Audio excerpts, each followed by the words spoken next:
Alrighty, welcome back everyone. We just talked about the ACC and a big time case out there with Florida State. They have decided to try that case in North Carolina, so a huge win for the ACC in those battles.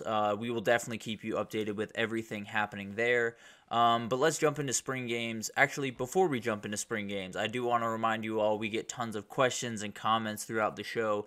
And the best way for you all to see your questions on the screen and we can have a fun back and forth here is to use the link at the bottom of the screen, gsmcpodcast.net. It's a huge help not only to us here at the network, but to you all. You get to see your questions or comments on the screen. I get to react to them, and we get to have a fun back and forth here.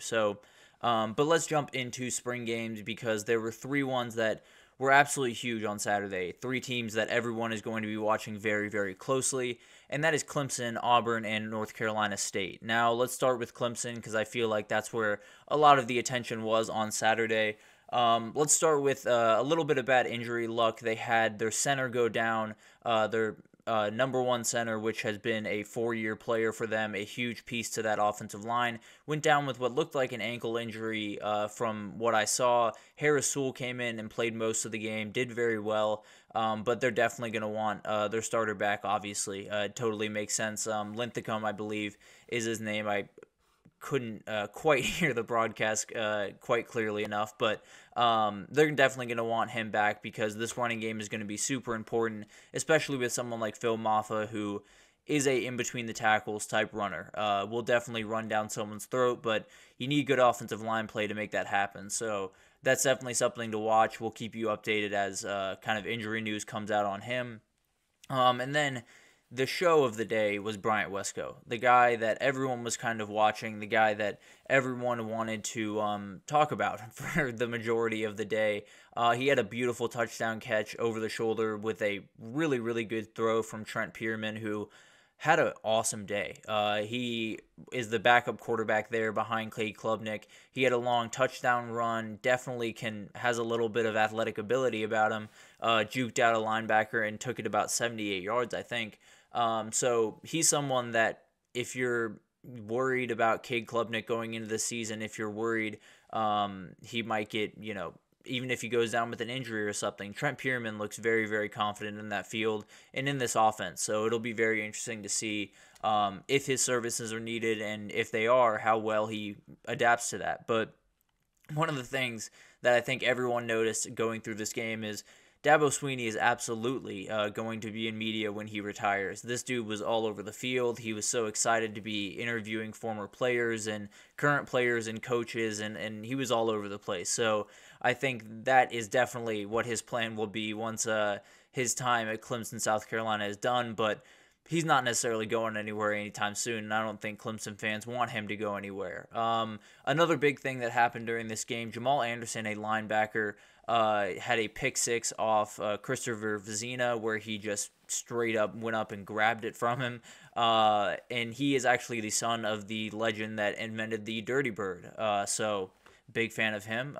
But I think he actually got another one, but it was called back for an offside penalty, although I didn't know if it was offsides, but that's besides the point. Another linebacker in this group that just looks remarkable. Wade Woodaz was huge for them this weekend. He was someone that looked really, really confident in his position. I didn't see a ton of Barrett Carter. Not sure how much he played. Doesn't need to play a lot, obviously, but this linebacker room as a whole looks like a Clemson linebacker room. Kobe McLeod, the brother of the Clemson legend, if you will, Ray McLeod, who's now at the Atlanta Falcons, had a really good day, made a number of really good plays. So I think this linebacker room is about as good as you could have hoped, especially with someone like Jeremiah Trotter walking out the door.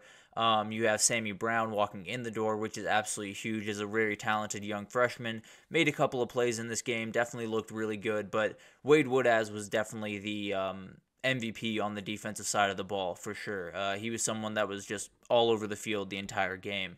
But let's get to the people that everyone is worried about for this team, and I think it's the wide receivers. I think that's the group that Clemson fans, that ACC fans in general are looking at the most when they talk about the Clemson Tigers. The wide receiver is not necessarily the position that it was, even 5 years ago at Clemson, where you had guys that were NFL talents all over the field, literally littered, and it slowly kind of come to an end, and not necessarily to the degree that some people will make you believe. And especially if you watch Saturday, you do not necessarily worry about their wide receiver talent, but it's definitely not up to the standards that it was when they were on that remarkable run. But I talked about Bryant Westco. He is a huge freshman that is going to need to make plays for them, although I think they have other guys in that room that are going to be able to take a little bit of pressure off him. Adam Randall had a very, very good day. He's a very physical, big wide receiver that is someone that I think Cade Klubnik will be very, very confident throwing to, because strong hands, big body, can do a ton of really, really good things. I think he's someone that'll be huge for them. You have guys like Antonio Williams, who is a very experienced guy, never quite hit the strides that I think Clemson fans were expecting from him, but still very talented and has every ability to have a big-time year this year, especially with other guys around him that kind of take that pressure off. And then you have someone like Jake Burningstool, who I didn't see a lot on Saturday, which makes sense, but him at tight end is absolutely huge. He's someone that I think is going to be an absolutely huge addition, or not addition, but is going to be huge for this passing offense and opening up doors for these talented wide receivers to get the ball in their hands a little bit easier and get into open field and make some of the plays that they're just really equipped to make. And I think some of the big-time takeaways from this, the Orange D-line, which I believe was the number one defense, if I'm not mistaken, was kind of dominating the two-team offensive line.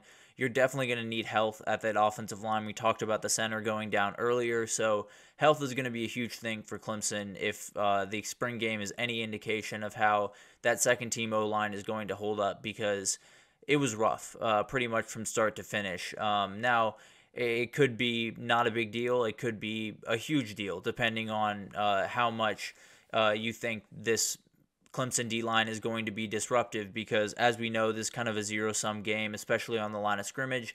You never really know who's playing well and who's playing bad. Is it a mix of both? It usually is, but at the end of the day, I think Clemson O-line might be a place where if Dabo's going to, compromise and go into the portal, that might be a place where he does it. Another place that he might do it is the back end of this defense. I was not super impressed with the back end of this defense. It felt like a lot of the stuff was fairly easy for the quarterbacks, a lot of quick passes, which makes it a little bit tougher, obviously. But even the ones that were a little bit downfield, it just looked like the corners weren't quite on the same level as the wide receivers. So that's another position where if Dabo really wants to have the elite team that Clemson has had in past years, I think there's some things that he's going to have to do in the portal. Now, will he do those things? If history is to be trusted, no, but I guess we'll find out. I definitely think it was an impressive showing from this team. I think Clemson fans have a lot to be excited about, but there are some holes that need to be fixed, and I think they have a great opportunity to fix them this month, and if they don't, then it could define the upcoming season. But for right now, I think if you're a Clemson fan, you have to feel really good about that performance, really good about where you sit with everything. But let's get on over to Auburn, Alabama, and talk about this one. This was a little bit different of a setup. It was offense against defense, where defense started with 27 points, and the offense had 4 10-minute quarters to catch up to them. Essentially just score as many points as possible. If you, every drive, I believe, started on the 25, and they would have to make their way down. And so let's get to some of the offensive players that absolutely shined, and it's the guy we've been talking about. It's the guy that everyone has been talking about, it feels like, in Cam Coleman. He is an absolute beast. He is someone that I knew he was good. I knew he was going to be a big part of this offense. I knew a lot about this kid, no doubt about it. And then you turn on the tape and you turn on this game, and he makes that incredible diving catch, or he makes that remarkable touchdown play at the end of the game, and you just say, okay, this kid's a little bit different. There are certain kids that pop out every year that just are on a different level than some other kids, than some of the players on your current roster, and that's what Cam Coleman is. He's just remarkable. He's someone that absolutely is going to jump off the page this year. He is someone that they're going to need to jump off the page if they're going to want to do the things that they're capable of doing. It's definitely going to be a weird year. 2 new coordinators on both sides of the ball, so that adds something a little bit different to the plate. DJ Durkin coming over, taking over for this defense, and they did a really good job for most of the day. Really dominated the line of scrimmage most of the time. This Auburn O-line is less than inspiring if you're a Tiger fan, but definitely still time to address that in the portal. So I wouldn't worry too much, but as of right now, it doesn't look too pretty. I'll put it that way. I think this team is in a very interesting position because they have playmakers. They have guys that are at wide receiver, at running back with Jacquez Hunter, and then you have someone like Rivaldo Fairweather at tight end. You can do a ton of different things this year. Auburn's in such a weird position where a lot of people, you look at the roster, it's not the greatest roster top to bottom. You look at the quarterback play from a year ago with Peyton Thorne, it wasn't great. Although the last time that Peyton Thorne had the weapons that he'll have this year was Michigan State when he had a 10-win season and had the best season of his college career. So it'll be really interesting. I think this team is definitely getting better. I don't think there's any two ways about that. This whole roster just looks stronger. They look like they practice a little bit harder than past iterations of this team, and they look more confident, which is a lot of the battle in college football when you have young kids who are doing this, some for the first time. If they have elite level confidence, you can do a ton of things with him, and someone like Cam Coleman definitely has elite level confidence, but I think there's a ton to like about this team.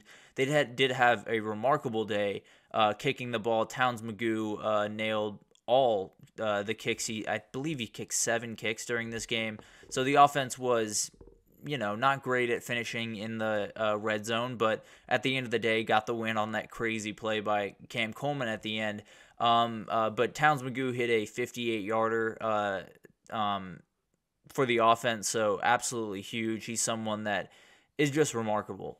He is a difference maker, and when you're in the SEC and when you're playing these games against these really tough defenses, when you have 3 points the second you get inside the 30-yard line, it's something that not a lot of teams have and not a lot of teams can say with a lot of confidence. So I think this is a remarkable, huge thing for Auburn going into this year. I think, as we know, special teams, special players, special plays, shout out Sketch, but I think this is a huge boost to their confidence in terms of just knowing that they'll have an offense. There's not a ton of huge hype around this team in terms of making crazy runs, but at the end of the day, when you can make kicks, people underestimate just how important that is for keeping the momentum on your offensive side and keeping points going on the board. And although, you don't want to trade 7 for 3, every now and then getting a 3, getting on the board, getting that confidence rolling is huge, especially for a team like this who, as we talked about, can go any number of directions. I think they could win 9 games. I really do think that's in the cards for this team. I think Peyton Thorne could have a 2021 type season. They could shock the SEC, win games that they're not supposed to. I think they could, work out the line of scrimmage troubles and be able to at least do enough to keep these guys open. And then I think in a lot of these games, to be totally honest with you, they will have the best skill player on the field in Cam Coleman. So I think you can do a lot of different things. You could also go 6-6 or 5-7 and battle line of scrimmage troubles all season. Peyton Thorne could have another lackluster season, and you could be sitting there wondering kind of what happened at the end of it. But I do think Hugh Freeze is executing a plan. I think he's executing it incredibly well thus far. And while 2024 might not be the year that they absolutely burst onto the scene, it's coming. This Auburn team looks a lot more confident, a lot more well-built than they were even a year ago, and I'm sure that'll only continue. So while, there might be a little bit of worry around Auburn about this upcoming year, and I think there is some optimism for sure, but you're going to have to thread the needle a little bit in terms of getting all you can out of the big-time players and not falling victim to some of the things that have plagued you in the past, like penalties and offensive line play and the little things that really make a huge difference. So Auburn, kind of a mixed bag. I think a ton of things to be very, very excited about. If it's not 2024, I think 2025 is a place where I could see Auburn being a SEC contender because Hugh Freeze is fantastic at building programs, and that's not going to change anytime soon. But finally, let's get into NC State. It was a red and white game, classic type of game that we have come used to, and Kevin Concepcion is incredible. He was all over the field for the Wolfpack. He was someone that absolutely showed his ability, had an end around that he took for about 25 yards. He's someone that I think had to be the guy for the Wolfpack this past year, and it honestly didn't necessarily handcuff him, but it made him have to do things that I think he would be more dynamic in a different role. And I think that role is using him in those type of situations, kind of a gadget type guy from the slot where you can have end arounds, have jet sweeps, have different types of things with him where you just get the ball to his hands in space and let him do his thing. Another guy that showed out, C.J. Bailey, the backup quarterback, showed his athletic ability. Would not be surprised at all if we saw a ton of packages with him running the ball because an athlete like that is going to be really, really tough to keep off the field. They had really, really good O-line play throughout this game. What that means, again, we don't really know, but definitely an encouraging sign for this offense and Grayson McCall in particular. Ethan McDowell is a inside reporter for NC State, and he was very impressed with the newcomers, as was I. Grayson McCall doing what he does, executing an offense to an elite degree. Noah Rogers and Justin Joly were two guys that popped up big time in this game, and then Jordan Waters might have been the player of the game. But Noah Rogers, the guy that came over from Ohio State as a wide receiver, big-time commit. He had 7 catches, 133 yards, so he was all over the field. He is going to be an absolute difference maker and definitely the guy that would take the most pressure off Kevin Concepcion and let him be the dynamic player that he's capable of. Overall, I think this was an impressive outing from all the people that it needed to be an impressive outing from. Grayson McCall was huge. Seeing all these players, seeing Noah Rogers catch balls at the clip that he did, seeing Justin Joly play the way he did, and then Jordan Waters might have been the player of the day. I think all of that is super important to NC State. They are a team that is as dangerous as they come in the ACC. I think they could be this year's Louisville with the transfer portal class that they brought in. Jordan Waters was incredible for Duke last year. He could be better for NC State this year. The O-line play is going to be huge for that, but he's someone that is ready to take that next step forward and not only be a good running back in the ACC, but be a good running back in the country. So very excited to see what this team can put together. I was super impressed, came out with a higher opinion of the Wolfpack than I had going in, and I was already pretty excited about this team and pretty into this team going into the offseason, but they checked every box that I possibly could have wanted them to check, and the defense is definitely going to need some work. I think transfer portal is where they'll be pretty active, if I'm being totally honest. But at the end of the day, if you wanted that offense to shine, they shined about as much as you possibly could have hoped. So tons of things to fill out, obviously, but good reviews pretty much across the board from those 3 teams. Auburn, a little bit more of a mixed bag, but tons of things to be excited about, especially Cam Coleman and that remarkable freshman wide receiver. I mean, this freshman wide receiver class is just out of this world. Maybe I'll do a segment in this next couple of days about that because it's unlike something I've really ever seen, if I'm being totally honest. So very excited about this upcoming class. I'm very excited about the upcoming spring games that are coming up these next couple of weeks. The next 2 weeks are off the wall, so we will get you updated on all of those the next, throughout this week leading up to the April 13th games, and then April 20th, another kind of big day with a ton of teams in action. So we'll break all that down when the time comes, but we're going to take our second break here, and when we come back, we're going to talk about the transfer portal and some of the needs for the top teams in college football, and we'll do this kind of throughout the week, so definitely will be a recurring segment, but we'll break down kind of the top teams as I see it right after this.